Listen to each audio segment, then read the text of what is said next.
యోగా గురువుగా ప్రసిద్ధి చెందిన రామ్దేవ్ బాబా పతంజలి పేరిట టూత్ బ్రష్లు మొదలుకొని ఆహార పదార్థాల వరకు అన్ని ఉత్పత్తులను తీసుకొచ్చిన సంగతి తెలిసిందే. విదేశీ కంపెనీలకు పోటీగా నిలుస్తున్న ఈ బ్రాండ్ నుంచి రానున్న రోజుల్లో మరిన్ని ఉత్పత్తులు రానున్నాయి. అయితే ఇండియన్ క్రికెట్ టీం కోసం కూడా ఆయన ఓ కొత్త ఉత్పత్తిని తీసుకురాబోతున్నారని సమాచారం. ఇది కూడా భారత బౌలర్లు నో బాల్స్ వేయకుండా ఓ కొత్త రకం షూను రూపొందిస్తున్నారట. దాన్ని త్వరలో మార్కెట్లోకి ప్రవేశపెట్టనున్నట్లు చెబుతున్నారు. ఏంటి ఇదంతా నిజమనుకుంటున్నారా?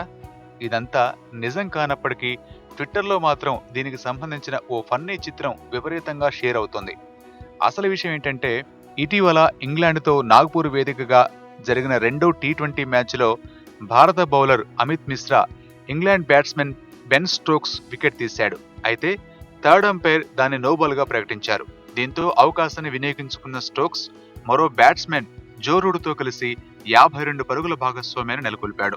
దాదాపు ఆ నోబాల్ సిరీస్ కోల్పోయేంత పనిచేసింది. అయితే బౌలర్లు ఇలా తరచూ నోబాల్ వేయకుండా ఉండేందుకు రామ్దేవ్ బాబానే సరైన పరిష్కార మార్గం చూపుతారని ఓ షూను షేర్ చేస్తూ, ఇక భారత బౌలర్లకు నో బాల్స్ బెడద అస్సలు ఉండదంటూ సరదాగా వ్యాఖ్యానించారు. అది కాస్త వైరల్ అయి సెహ్వాగ్ కూడా దీన్ని రీట్వీట్ చేసి అందరినీ నవ్వులతో ముంచేస్తున్నాడంటున్నారు.